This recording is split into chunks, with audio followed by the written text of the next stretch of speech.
प्रिय विद्यार्थियों, online class में आपका एक बार पुनः स्वागत है। जो इससे पूर्ववर्ती अपन टॉपिक चर्चा करे थे मौर्य प्रशासन, उसको ही आगे इस क्लास में भी अपन उसी पे चर्चा करेंगे। अपने पिछली क्लास में मौर्य प्रशासन के केंद्रीय स्वरूप को पढ़ा, जिसमें राजा, मंत्रिपरिषद, तीर्थ क्या है और अध्यक्ष क्या है। आगे है मौर्य प्रशासन का प्रांतीय शासन व्यवस्था, यानी प्रांतीय प्रशासन किस प्रकार से। चंद्रगुप्त मौर्य से लेकर अशोक तक का अपन यहाँ पे 5 महत्वपूर्ण, एक विशाल साम्राज्य था, जैसा कि अपन ने पिछले अध्याय में पढ़ा। इस विशाल साम्राज्य को इसने 5 प्रांतों में विभक्त कर रखा था। अब ये 5 प्रांत कौन से थे? उत्तरापद जिसकी राजधानी तक्षशिला थी, जिसमें अपन मान सकते हैं कि जो कंबोज, गंधार, कश्मीर, अफगानिस्तान और पंजाब, ये सारा का सारा जो उत्तरी पश्चिमी भाग है वो उत्तरापद था और जिसकी राजधानी तक्षशिला थी। दूसरा है मध्य देश या प्राच्य देश, जिसमें उत्तर प्रदेश, आधुनिक बिहार और बंगाल ये राज्य थे और इसकी राजधानी यानी मध्य क्षेत्र था प्राचीन काल का मगध का, और उसकी राजधानी पाटलिपुत्र थी। तीसरा राज्य था उज्जैनी, जो मध्य देश जैसे राजपुताना, गुजरात, मालवा, ये सारे के सारे प्रदेश उसमें थे। आधुनिक मध्य प्रदेश जिसको अपन कह सकते हैं, ये सारे के सारे, जिसकी राजधानी थी उज्जैनी। और दक्षिणापथ यानी विंध्याचल के जो दक्षिण का संपूर्ण भाग था वो दक्षिणापथ में निहित था और उसकी राजधानी थी स्वर्णगिरी।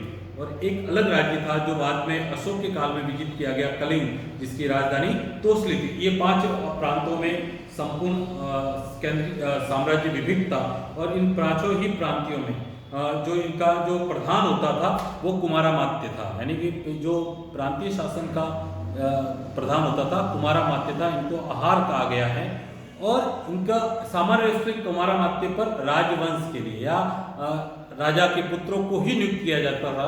इसका पीछे रीजन ये था कि उन राजपुत्रों को या राजवंशियों को आने वाले समय में प्रशासन के लिए एक प्रकार से उनको योग्य बनाने के लिए यहाँ पे नियुक्त किया जाता था।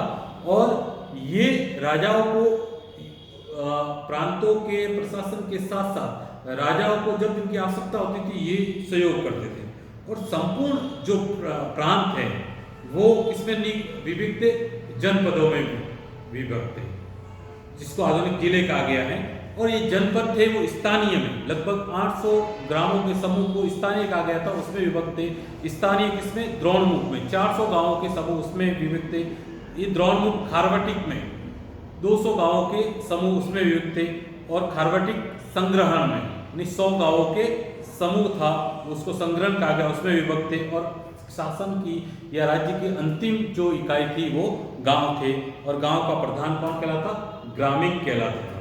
तो इसके साथ ग्रामतर होता था, जो राज्य या ग्राम भोजक जिसको कहा गया है वो वेतन भोगी गांव का अधिकारी होता था। तो ये संपूर्ण प्रांतीय प्रशासन विभक्त था अलग अलग में, और इसमें जो आहार या विषय पति था वो महत्वपूर्ण माना गया था। उसके साथ साथ दूसरी जो शासन व्यवस्था थी वो नगरीय शासन व्यवस्था थी, या नगर का शासन किस प्रकार से था। कौटिल्य के अर्थशास्त्र के साथ साथ मेगास्थनीज की इंडिका ने महत्वपूर्ण जानकारी इससे प्राप्त होती थी। और मेगास्थनीज कहता है कि संपूर्ण जो नगर है वो नगर 30 वार्डों में विभक्त था, और ये 30 वार्ड हैं या 30 सदस्य जो नगर प्रशासन था वो 6 अलग अलग समितियों में 5-5 सदस्यों के रूप में प्रशासन को या नगर शासन को संचालित कर रहा था। और ये 6 समितियां कौन सी? जैसे उद्योग समिति, उद्योगों से रिलेटेड जनगणना नगर में जनगणना के संबंधी वैदेशिक समिति, कौन से व्यापारी आए या बाह्य व्यक्ति आए, उनको क्या सहायता है, उन सबकी जानकारी लिखती। वाणिज्य व्यवसाय समिति थी। माप तोल समिति, कोई भी जो व्यापारी है वो गलत माप नहीं कर सकता था। और उसके साथ साथ बिक्री कर, क्योंकि राज्य के आय का एक बहुत बड़ा आधार था, तो बिक्री कर वसूलने की या नगर में या व्यापारियों से बिक्री कर वसूलने की भी एक समिति थी। तो 5 सदस्य थे और 5 सदस्य मिलकर इस शासन को संचालित करते थे। नगर के प्रधान को नगराध्यक्ष कहा गया है। तो इसके साथ साथ जो दूसरी जो व्यवस्था थी प्रशासन की, जो है गुप्तचर, राज्य के बहुत ही महत्वपूर्ण संस्था थी गुप्तचर, और इनको ओवरसियर कहा गया और इंस्पेक्टर की संज्ञा दी गई है। और संपूर्ण इतने विशाल साम्राज्य में किसी प्रकार का विद्रोह नहीं हो, किसी प्रकार के आक्रमण नहीं हो, अशांति नहीं हो, उसके पीछे अगर कोई संस्था सबसे महत्वपूर्ण या विभाग काम कर रहा था, गुप्तचर विभाग था। और किसी भी केंद्रीकृत शासन व्यवस्था में गुप्तचर बहुत बड़े आधार हो सकते। तो यहाँ पर भी ये लोग थे। और ये जो थे दो प्रकार के थे गुप्तचर, एक तो संस्था के रूप में, एक ही इस जगह पे रहकर एक संस्था के रूप में वो गुप्तचरी करते थे, दूसरा था संचारक के रूप में। ये घुमक्कड़ लोग थे जो किसी भी रूप से हो सकते, भिखारी हो सकते थे, कोई विधवा महिला हो सकती थी, गणिका के रूप में हो सकती थी, अलग अलग जगहों पे विचरण करते थे और बहुत सारी राज्य के विरुद्ध जानकारियां जो अगर लोगों में अशांति थी उसको उजागर करके राज्य प्रशासन तक पहुंचाने का इनका कार्य था, ताकि उस अशांति को दूर किया जा सकते और विद्रोह को कम किया जा सकता था। तीसरा जो महत्वपूर्ण घटक है प्रशासन का, वो था न्याय व्यवस्था। किसी भी शासन व्यवस्था के कल्याणकारी स्वरूप के लिए न्याय व्यवस्था या न्याय विभाग बहुत ही महत्वपूर्ण होता था। क्योंकि मौर्य प्रशासन अपन देते हैं बहुत सारी नैतिकताओं पर, राजा के अधिकारों को भी नैतिक आचरण के लिए, और बाद में जब अशोक आया है और अशोक का जो धर्म है वो इसी बात की संज्ञा देता है कि किस प्रकार से राजा का कार्य मूल रूप से लोगों को सुख प्रदान करना था। इसलिए एक पूरी की पूरी श्रृंखला के रूप में यह न्याय व्यवस्था थी। जैसे सबसे छोटा जो न्यायिक कार्य था ग्राम था, उसके ऊपर संग्राम, फिर द्रोणमुख, फिर जनपद न्यायालय थे। ये सारे के सारे न्यायालय मिलकर न्याय व्यवस्था को संचालित करते थे। जो न्याय के न्याय विभाग दो विभागों में विभक्त था। जब केंद्रीय स्तर या जनपद स्तर के न्यायालयों में था, एक था कंटक शोधक और दूसरा था धर्मस्थलीय। कंटक शोधक जो न्यायालय थे वो फौजदारी प्रकरणों को निपटारा करते थे, जिसमें एक जो पक्ष था वो राज्य था, दूसरा पक्ष कौन था, नागरिक। इन राज्य और नागरिक के मध्य जो विवाद थे उनके निपटारे के लिए कंटक शोधक था। और यहाँ पर एक प्रतिष्ठा और उसके साथ 3 न्यायाधीश मिलकर न्याय व्यवस्था को संचालित करते थे। दूसरा महत्वपूर्ण न्यायालय था धर्मस्थलीय न्यायालय। और धर्मस्थलीय न्यायालय क्या था, ये दीवानी मामलों को, और ये इसका जो मुख्य जो अधिकार क्षेत्र था वो अधिकार क्षेत्र था दो नागरिकों के मध्य जो दीवानी प्रकरण थे उनका निपटारा करना। और इसका जो प्रधान न्यायाधीश था वो व्यवहारिक था, और उसके साथ साथ 3 अलग न्याय अधिकारी मिलकर न्याय को संचालित करते थे या पूर्ण करते थे। और इसके साथ साथ ये संपूर्ण न्याय व्यवस्था थी, वो संपूर्ण न्याय व्यवस्था किसी प्रकार से विधि विधानों से अलग नहीं थी। इनको विधि जितने भी स्मृतियां ले लो या दूसरे दंड विधान तो सूत्र ग्रंथ हो, उनके आधार पे ही न्याय व्यवस्था को करना पड़ता था। और न्याय व्यवस्था को करने के लिए उनको किस पे आधारित रहना पड़ता था, इनको धर्म, व्यवहार, चरित्र और राजशासन, इन चारों को एक प्रकार से समालोचना करने के बाद ही न्याय व्यवस्था को पूर्ण किया जा सकता था। फिर एक चौथा महत्वपूर्ण जो था विभाग वो था अर्थव्यवस्था या आर्थिक विभाग। किसी भी जिस प्रकार से अपन देखते हैं कि सप्तांग सिद्धांत के एक महत्वपूर्ण घटक के रूप में कोष भी महत्वपूर्ण घटक था, या राज्य को संचालित करने के लिए एक विशाल साम्राज्य और विशाल शासन तंत्र के लिए विशाल कोष की आवश्यकता पड़ेगी। इसलिए मौर्य साम्राज्य में बहुत सारे कर लिए जाते थे। उसके साथ साथ एक भूमि थी सीता, जो राजकीय भूमि थी, और वहां पर कृषि की जाती थी और उस संपूर्ण कृषि को राज्य के कोष में लिया जाता था। दूसरा जो थी वो भाग, जहां नागरिकों को या किसान अपनी स्वेच्छा से या निजी कृषि करते थे, लेकिन यहाँ संसाधन कौन दे रहा था, राज्य दे रहा था। तो वहां से किसानों से लगभग 1/4 और 1/6 भाग राज्य द्वारा उनको भूमि उपज के रूप में लिया जाता। उसके साथ साथ सेतु कर था, वन्य उपज कर थे, प्रवेश यानी आगम निगम कर था, जिसको प्रवेश निकास्य कर कह सकते थे, आयात निर्यात कर कह सकते थे, वो भी वसूला जा रहा था।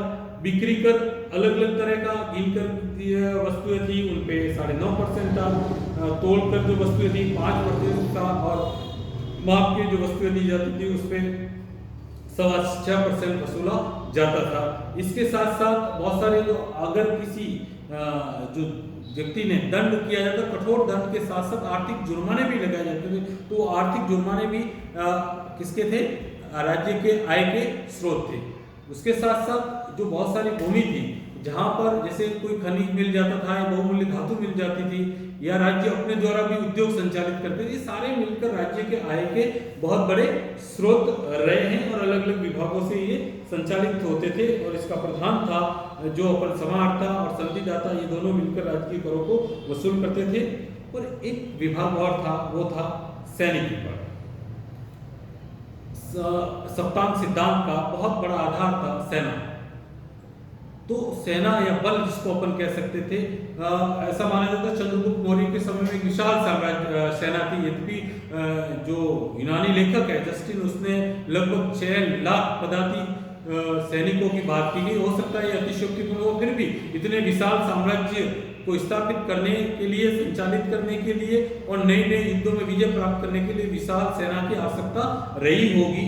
और उस विशाल सेना के लिए यहाँ पर 5 अलग अलग समितियाँ थी उस सेनाओं के लिए। जैसे अश्वरोही सेना के लिए हस्ती सेना के लिए हस्ती सेना समिति थी, अश्व सेना समिति थी, जल सेना समिति थी, उसके पश्चात पदाती सेना थी और एक समिति थी भंडारण की समिति, जो इन सभी ही सेनाओं की रसद सामग्री और सैनिक सानो समाज की क्या आवश्यकताओं की पूर्ति कर देते।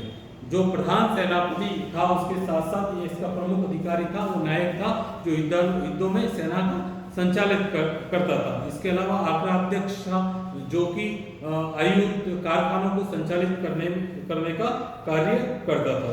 तो ये एक सैनिक शासन व्यवस्था भी या विभाग भी केंद्रीय शासन के रूप में यहाँ महत्वपूर्ण इकाई के रूप में माना जाता है।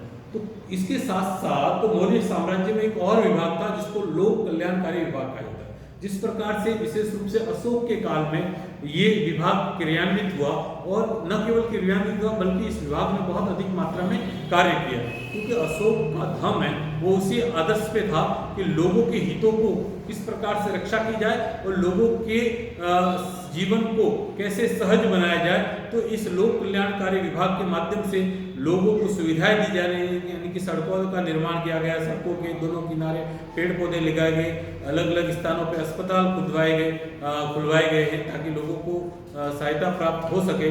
उसके साथ साथ इस लोक कल्याणकारी विभाग में बहुत सारे ऐसे शासन भी होते थे या इस प्रकार के कार्य होते थे जो लोगों को सहायता पहुंचाते। तो कुल मिलाकर जो मौर्य साम्राज्य है वो मौर्य साम्राज्य कल्याणकारी व्यवस्थाओं को लिए हुआ था। यद्यपि अति केंद्रीकृत शासन व्यवस्था के बहुत सारे दोष भी इसमें निहित थे और लोगों में एक भय का वातावरण था, अधिक कर वसूल किए जाते थे, कठोर दंड विधान था। फिर भी अपन समझ सकते हैं कि इस तरह की राजतंत्रात्मक व्यवस्था में जहाँ गणतंत्र कम हो जाते थे, लोक कल्याणकारी स्वरूप के कारण मौर्य साम्राज्य क्या था, मौर्य साम्राज्य एक सफल साम्राज्य के रूप में या प्रशासन के रूप में इसको अपन मान सकते हैं। धन्यवाद।